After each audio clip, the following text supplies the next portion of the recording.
Nasrallah is dead, but it is just beginning. This is just the beginning of a long, or hopefully not long, but a battle between Israel and Hezbollah. They still have a lot of capabilities and a lot of things that they can do to attack Israel. There is a new leader, and his name is very ironic because it actually is the name for that Jews basically call God, essentially. So this guy's name is Hashem. Hashem Safiaddin is Nasrallah's cousin. So Visregard 24 is reporting breaking news. Hezbollah has sworn in its new leader. Hashem Safiaddin is Nasrallah's cousin. His son is married to the daughter of the former Quds Force leader Qassem Soleimani, who was actually assassinated in a strike ordered by Donald J. Trump. How many hours does Safiaddin have?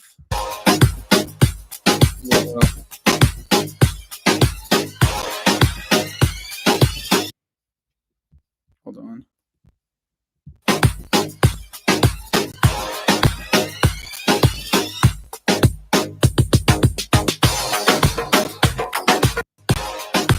So that's Hezbollah's new leaders being sworn in. As you can see, he puts the hands to his chest.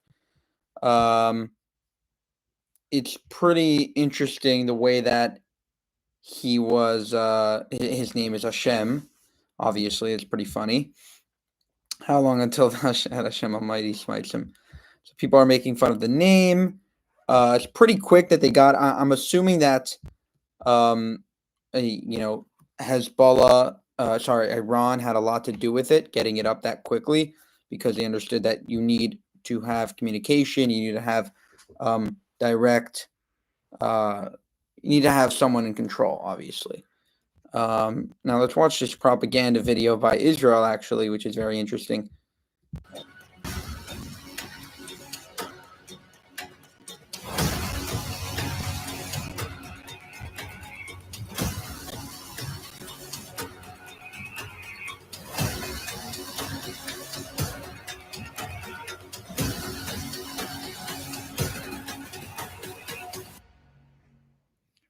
So that was based in Arabic, saying like, we took down all your big guys. You're finished, basically. Whoever takes over is going to be finished. Now, Netanyahu is being incredibly touted for truly his incredible actions over the last couple of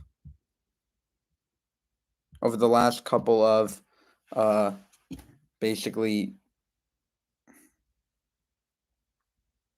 Over the last couple of weeks and months, he's eliminated a lot of terrorists. So let's check it out.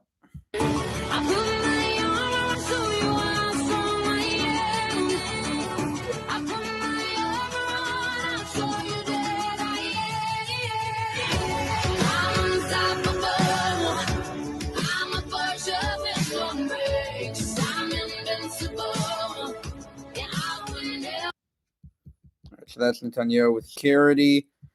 This was an interesting video of the journalist who heard about the death, and she started crying. We covered it on this channel as well.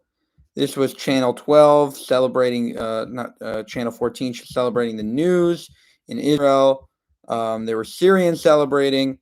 This is actually an interesting video. This is someone saying that basically Khomeini, the Iranian leader, abandoned Nasrallah and abandoned Hezbollah.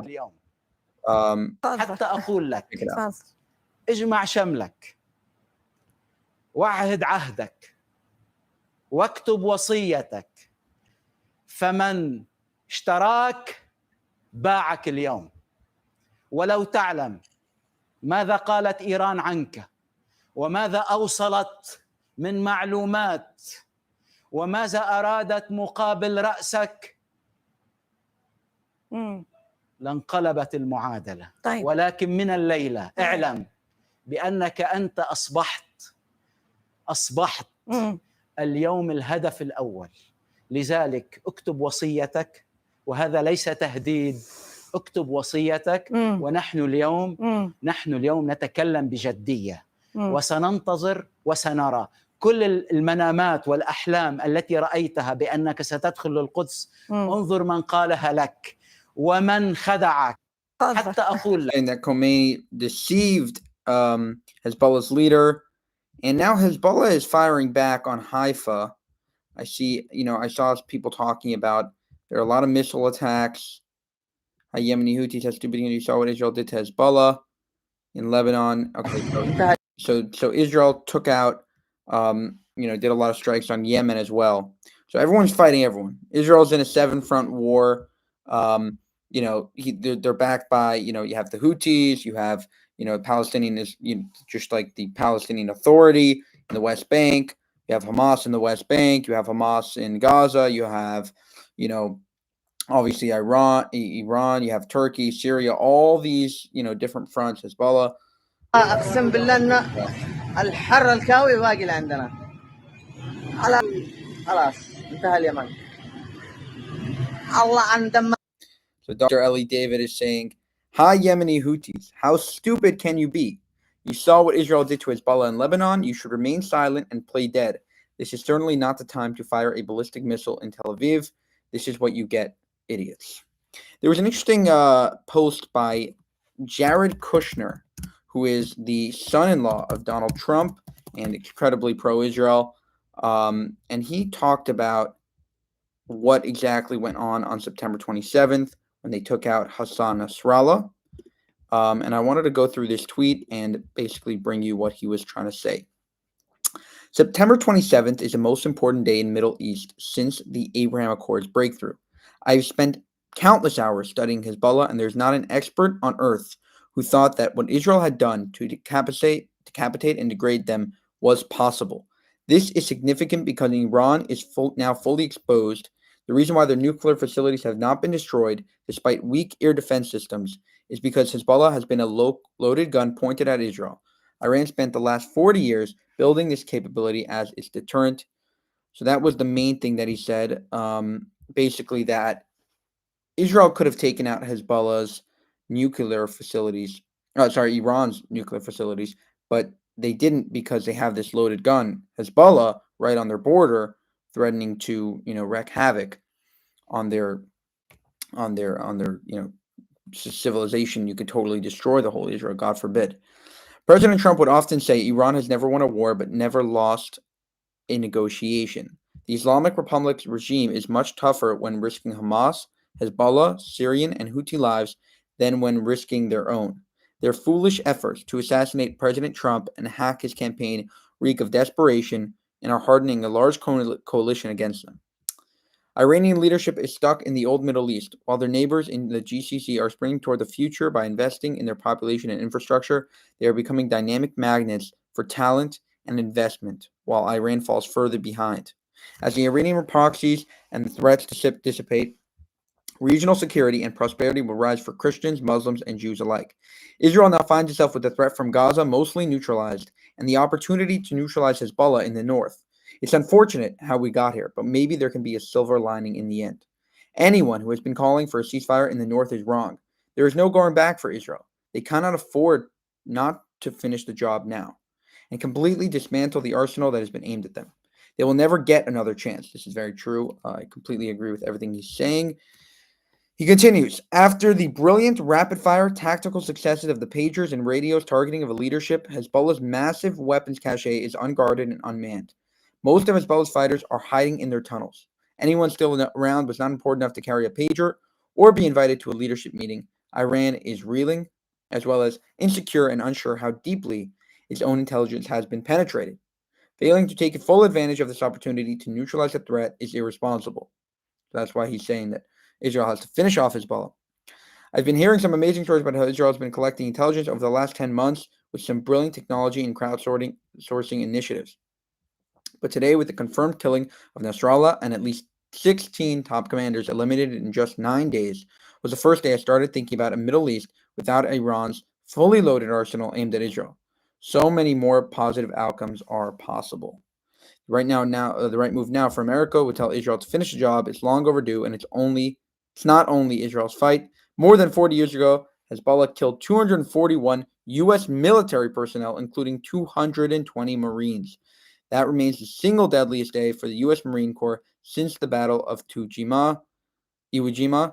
Later that day, Hezbollah killed 58 French paratroopers, and now, over the past 6 weeks or so, Israel has eliminated as many terrorists on the U.S. list of wanted terrorists as the U.S. has done in the last 20 years, including Ibrahim Aqil, the leader of Hezbollah's Islamic Jihad organization, who masterminded the 1983 killing of those Marines. And that post got 7.4 million views. So obviously, people think that Jared Kushner knows what he's talking about, and there were a lot of people that reposted it. There was a very, very interesting song from a while back, and people are saying that this song predicts the future. Now, I don't know if the people that wrote it actually are prophets, but it happens to be that all of the people on this list, the Harbu Darbu list, are all dead, and they're all these sort of terrorists. And I wanted to show you what it looks like. This song is very interesting. Let's try to find the actual song. Hold on. Okay, hold on. Again, it's not really popping up for some reason.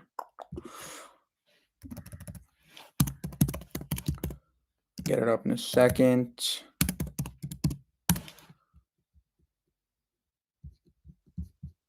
Okay, here we go.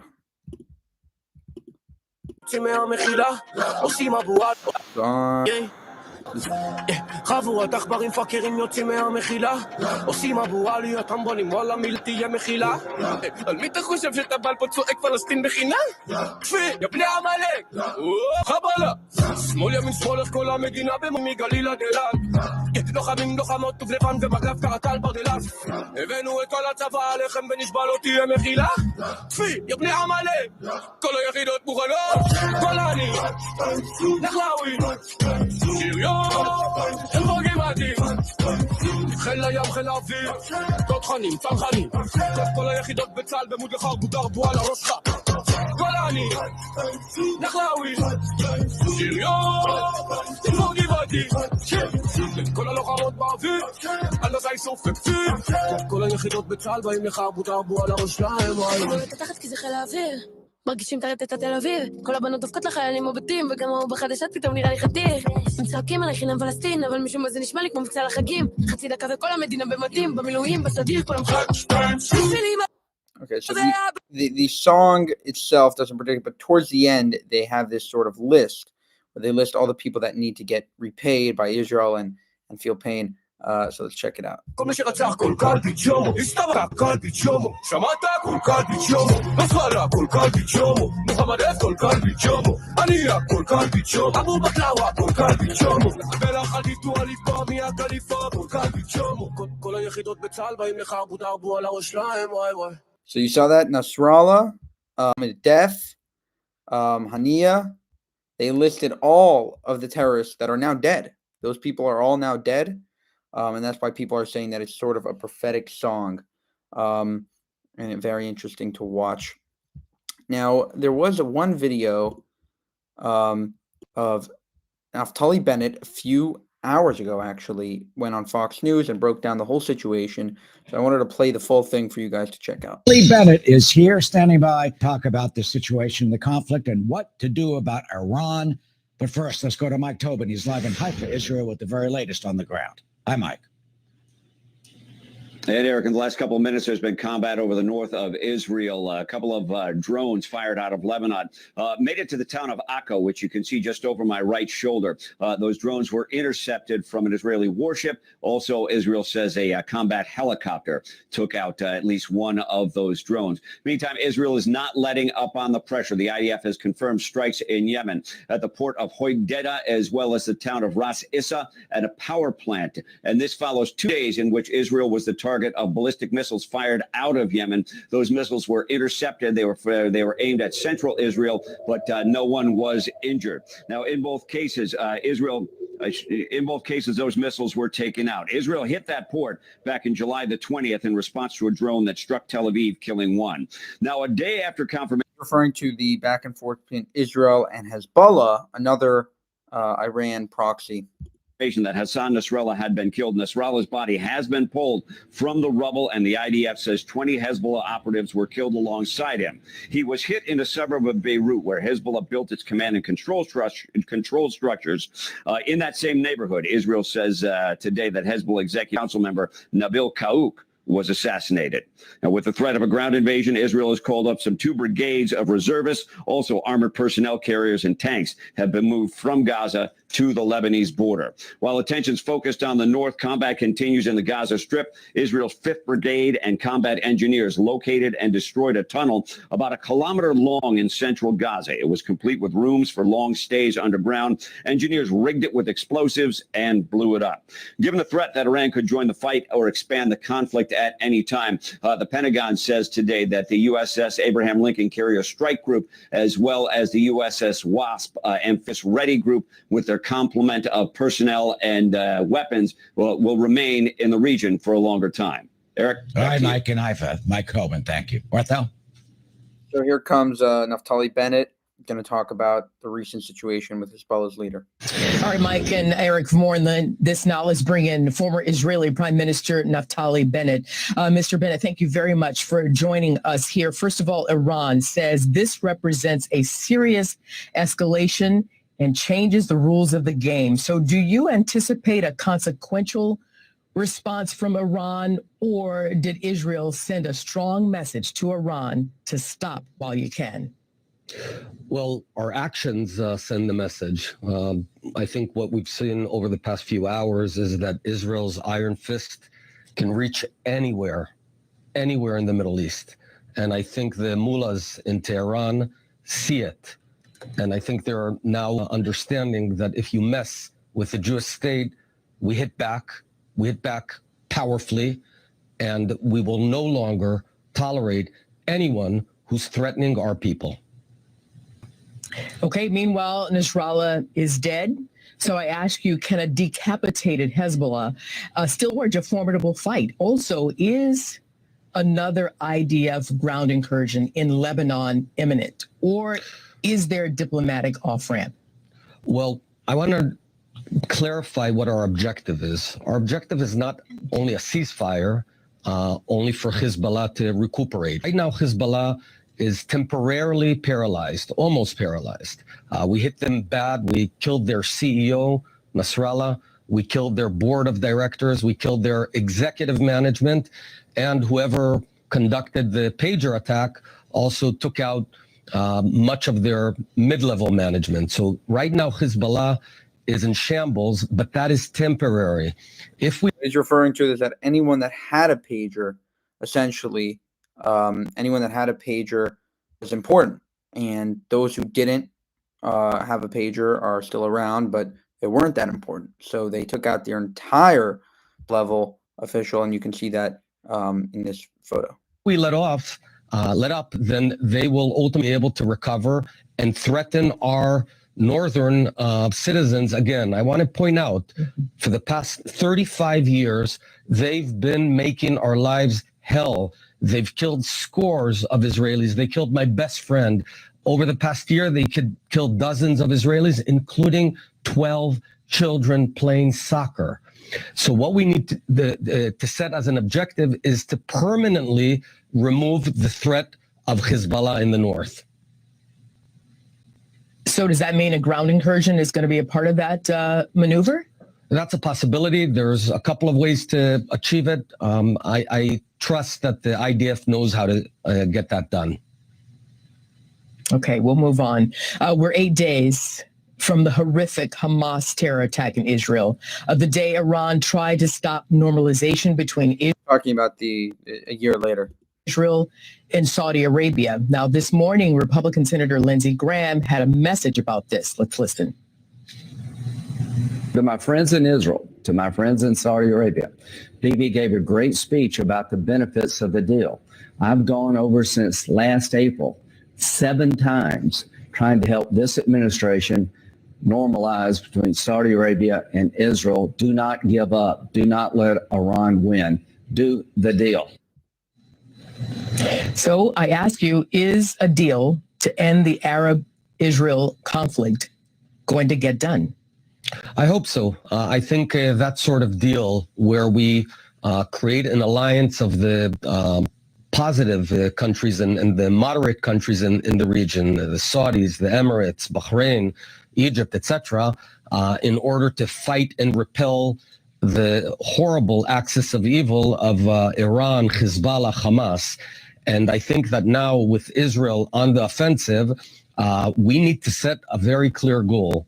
The goal is that within a reasonable time frame to topple the Iranian regime, the Islamic Republic of Iran. You see, that Iranian regime is the epicenter of all our problems in the Middle East. And it's despised by its own people. The Iranian people hate their regime. It's incompetent, corrupt, mean, old regime that will fall. But I think America, Israel, and the allies in the region can accelerate the demise of that regime. How do you do it, and what's a reasonable time frame? Well, you do it not necessarily with war, but you use a bunch of tools similar to what was used against the Soviet Union in the 80s. And I'm talking about economic sanctions, diplomatic sanctions. I'm talking about empowering the people of Iran who go out and protest. And every time they protest, the Iranian regime turns off their internet.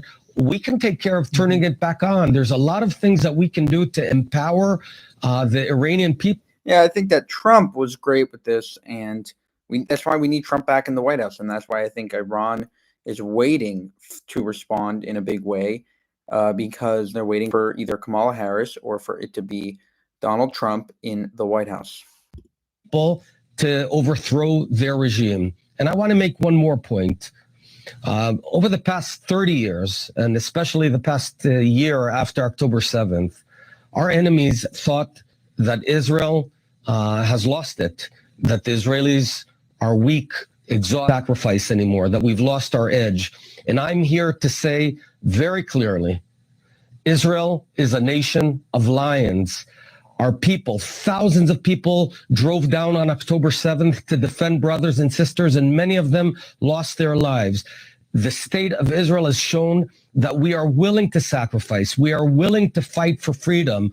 We are willing to put our ideals on top of our material considerations, and we've not lost our edge. We can be clever, sophisticated, surprise our enemies, and it's only begun. So my point to the region and to our enemies, we're back big, and we can make the Middle East a much better place. All right, that was Naftali Bennett on Fox News. Strong message. Agree with most of it. I think that Iran's terrified of Trump. That's why they're trying to kill him. I wanted to also, Israel has a lot of friends, and a lot of people are very happy about this. There's a guy named Senator Tom Cotton. I'm sure you've heard of him, maybe. And he recently went on Face the Nation and talked. Well, Bob, I'm not sure. So check it out. That Israel's expanding the war so much as it is trying to end the war. I think it's important to stress just what a huge blow the last 2 weeks have been against Hezbollah. Iran is behind all of these terror networks, but Hezbollah is its most potent weapon. Hezbollah has over 100,000 rockets and missiles and mortars aimed at Israel. Iran has used that threat to deter Israel for years, going back probably 20 years or so. And now that Israel has absolutely devastated the entire leadership structure of Hezbollah, whether it's at the attacks that came just late last week, killing not only Hassan Nasrallah and all the other leaders, or some of their other actions, or hitting their weapons depots and manufacturing sites in Syria, now is not the time for a ceasefire or to de-escalate as Joe Biden and Kamala Harris want. Hezbollah is on its knees. The United States should help Israel drive Hezbollah to the mat and choke it out and finish it off once and for all. That means for the first time in decades, Iran would be exposed on its flanks with no terror proxy capable of devastating Israel or our troops and our friends in the region. That's what we should do, not demand that we have a ceasefire, de-escalate at a time when Israel is trying to win. We should let Israel win.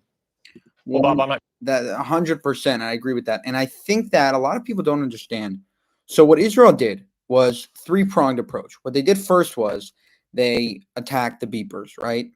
So the beepers are basically the communication devices that Hezbollah was using at the time. And therefore, the attacking the beepers puts them on high edge. They already moved from cell phones to beepers because they were scared of Israeli intelligence, and Israeli intelligence was killing people with tracking the cell phones.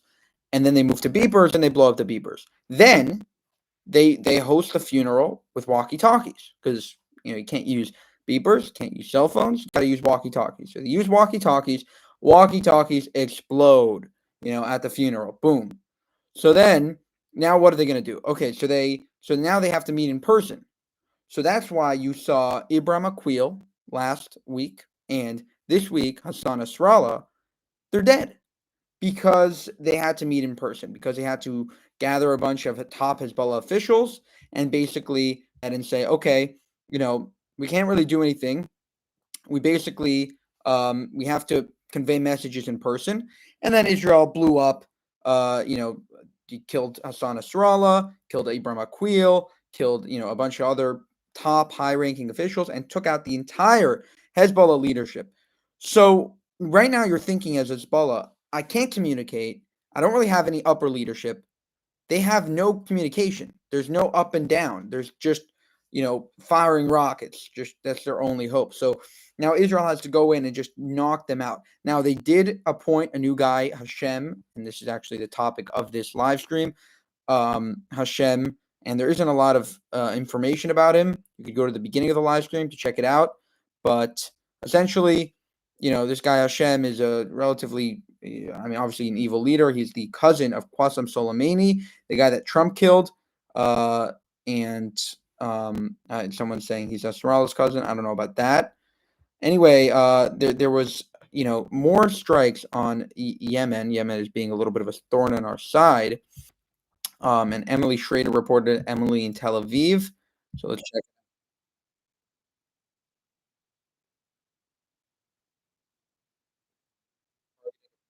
IDF strikes on Houthi targets in Yemen targeted a power plant, according to initial reports.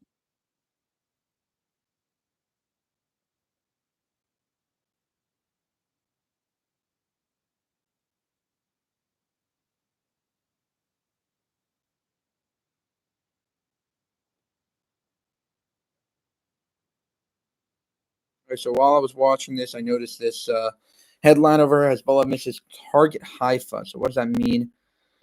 Let's see. Okay, this is also Yemeni Houthis. Massive barrage of Hezbollah rockets in Haifa.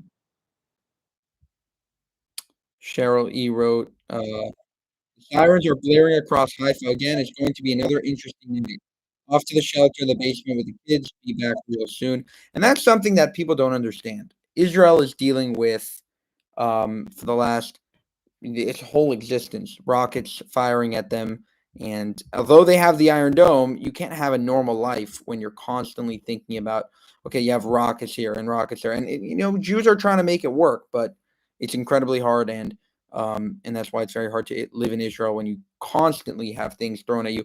And then you're not even credited for the fact that, like, you're being attacked. It's just, you already have the Iron Dome. Who cares? So I want to go through a bunch of different clips over here, one at a time. Helicopter crash in Iran carrying senior IRGC and Houthi leaders. This is a pro-Iranian activist reporting this, and this is actually true. It did happen. A helicopter crash. I don't know if there was a lot of information about it, but there was another helicopter crash in Iran, and a bunch of people died. Let's see if there's any more information here. Been hearing some version. Is there a good source? So I haven't seen a good source, but seems like might be false. So let's check out the next video. Right, so this is Naftali Bennett. Okay, so obviously libs of TikTok and the people, not libs of TikTok, but the people who are liberals on TikTok essentially are taking to the internet and attacking Israel, because why not? Plants and Queer obviously has to do with Palestine, obviously has to do with anti-Israel stuff. So let's just check it out.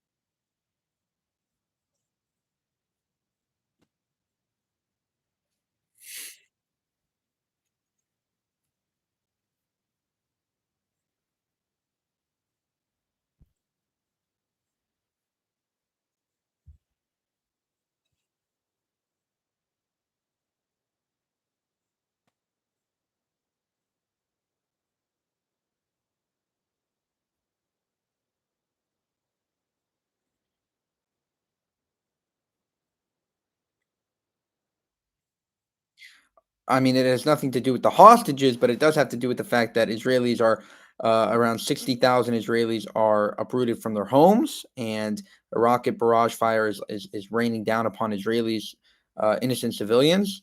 So it does have a lot to do with Israelis, lives. And what she fails to understand, she says that they exercise restraint. Restraint. So, she doesn't understand the fact that Israel is just whooping ass right now and killing these terrorists left and right. It's not about restraint. It's about the fact that they're incredibly weak. So, she's conflating those two things. Let's take a look at some more videos and headlines. So this was already the guy basically Qasem Soleimani screwed over Nasrallah, basically saying, "This is incredible. The prophecy given to Nasrallah just a few days before his elimination. Write your will. The Iranians betrayed you. A chilling and precise message that predicted everything." And who was the one speaking? Muhammad Ali al-Husseini, a Shiite cleric from Lebanon who has known Hezbollah Nasrallah since their youth, and for years has been one of the strongest critics of what Nasrallah and the Iranians have done to Lebanon. Let's check out from the beginning.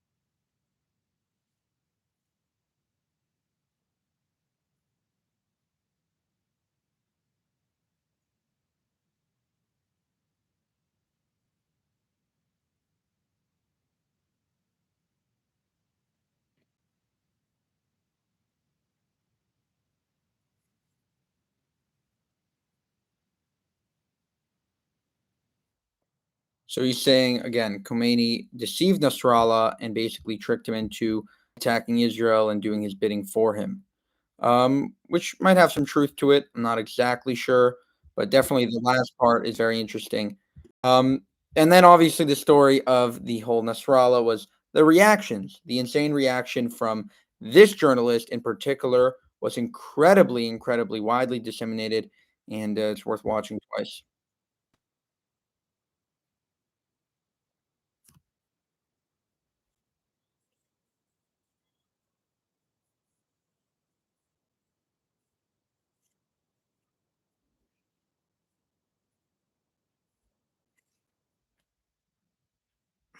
Oh my God.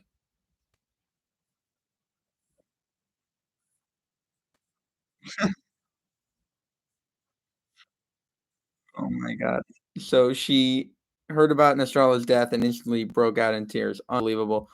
People can care for terrorists. Obviously she maybe had a personal relationship with him or something. It's very interesting to see how much she seemed to care about that. Fun video of a pro-Israel Iranian handing out sweets and saying thank you to Israel for eliminating Hassan Nasrallah.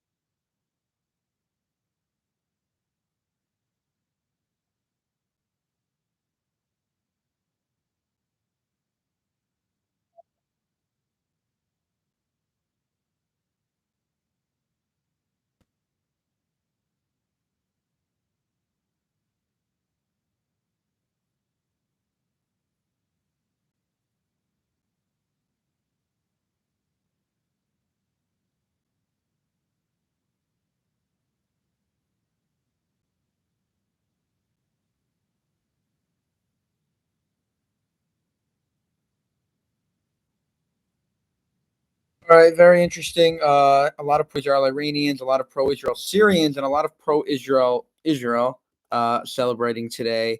Lika Laban covered it, and she said, "Why are everyone celebrating?" Check this out. Very interesting to watch what Lika Laban is saying. She's another pro-Israel Iranian. Why aren't Hamas? Okay, this is something else. Hold on. She posted this a while ago. Hold on, just looking for it. Okay. Who is celebrating the death of Hezbollah's Nasrallah, Iranians, Syrians, Lebanese, Maronites, and others Israelis? Who is crying? Tom Walford from West London, who runs the Daily for Liar. Let's see what Tommy Robinson has to say. He's obviously a very controversial figure, but he definitely has a strong, sorry, by mistake, almost posted. Definitely has a very strong presence online, and people take a lot of what he says very seriously. All right, so I'm sure he's making fun of this stuff. Hold on.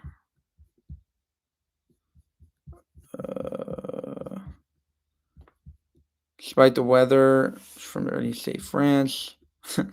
He also posted that video. This is making Ahmadinejad, who is a crazy Islamist. And Ahmadinejad is coping hard. He's coping hard. I'm sure you guys know him. He's a very big Muslim influencer. And he's saying how, Hezbollah has, sort of failed everyone. In my estimation, Nasrallah is still alive. No one has seen a body, and it could be a strategy to demoralize Israelis. And then a great comment. Grieving has stages. Denial, bargaining, anger, acceptance, etc. You're still on stage 1, i.e. denial. Sorry to say, but if Hezbollah doesn't forcefully respond to Israel in the upcoming period, and if the death of Nasrallah is genuine and not staged as a strategy of war, which it obviously isn't, nobody's even saying that, it would be the greatest defeat of an Arab army since the 1967 war. If you want to predict what happens in the Middle East, your best bet is not to look at religion or ideology, but to economic and military self-interest. I would derive massive pleasure from seeing both Netanyahu and Assad get shot in the head. I'm originally Egyptian. Okay, whatever. So he's just, spitting his hateful drivel. It's nice to see what the anti-Semites like to say. It's just funny. See them coping with this stuff. So let's see. Is there anything else to report? Again, that was the journalist. Just going through a bunch of different things I wanted to cover. Here we go. This is Hashem Safieddin, is the new leader of Hezbollah. How long until at Hashem Almighty smites him? Again, new leader of Hezbollah, Hashem Safieddin. Is there anything else to report? Let's see. Canadian Green Party leader Netanyahu is the enemy of peace. Elizabeth May, it's clear that the leaders have been calling out for the last year since the horrific attacks of October 7th for restraint and to control the conflict so it doesn't spread, as it is just spreading into Lebanon. We know who the enemy of peace is. Unfortunately, he has a name. He's Prime Minister Benjamin Netanyahu. She's not such a good-looking one, I'm sure that plays into the fact that why she's anti-Israel. Maybe she blames Jews for her looks. Check this out.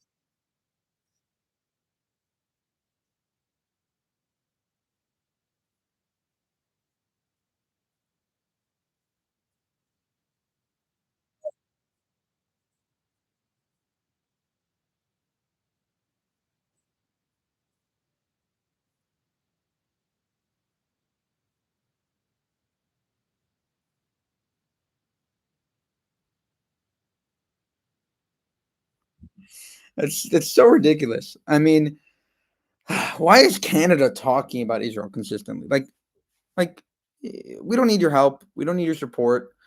Go fuck yourselves. The only reason you're even relevant is because you're right next to America. Just go fuck yourself. I mean, the guy in power there, Justin Trudeau, is an absolute joke. Anyway, moving on. Let's see if this guy, Dr. Ellie David, has anything to report. So this is Yemen. Yemen, again, has been a thorn in our side for a very long time, and Israel is blowing them up.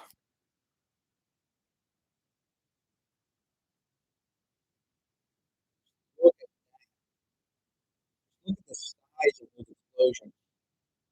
Israel is not playing around. So let's see. Is there anything else? This was pretty crazy. I don't even know if I can show this on the channel, but this guy. So this guy goes on a whole anti-Semitic rant. I don't even know. This might shut the channel down, but essentially, this guy says.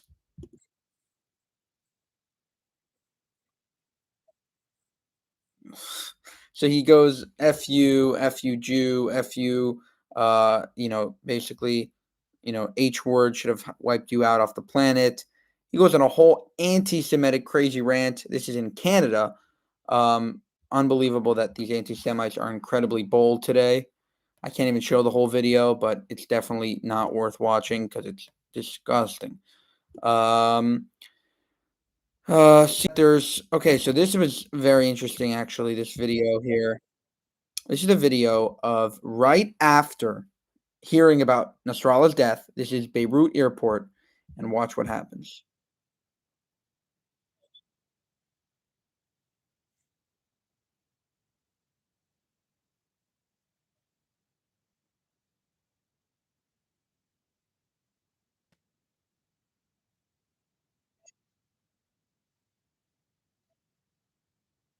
All right, that's enough of that. All right, ding dong, the witch is dead. Hassan Nasrallah is gone, and his replacement is already here, Hashem Safiuddin. Seems like he'll probably be an extremist leader, obviously, and he'll probably look to inflict a heavy blow on Israel right away. If there's anything more to report, we'll let you know. But, Israel can, like Jared Kushner said, has a chance to eliminate the entire Hezbollah, the entire Hamas within a few weeks and end this war in an incredible, with incredible strength. And I think that if Israel does that and Netanyahu does that, he understands that if he decisively ends this war, Israeli society will like him, and maybe even he'll get reelected, even though he was widely unpopular a few weeks ago, and possibly his poll numbers will rise, but it's possible not. But he might just have to make the right decision and just end it quickly, strongly, obviously, and before this obviously escalates into something bigger. For more, subscribe to the channel, and if you want to help us make more of these videos, you can go to buymeacoffee.com/JewishUncensored.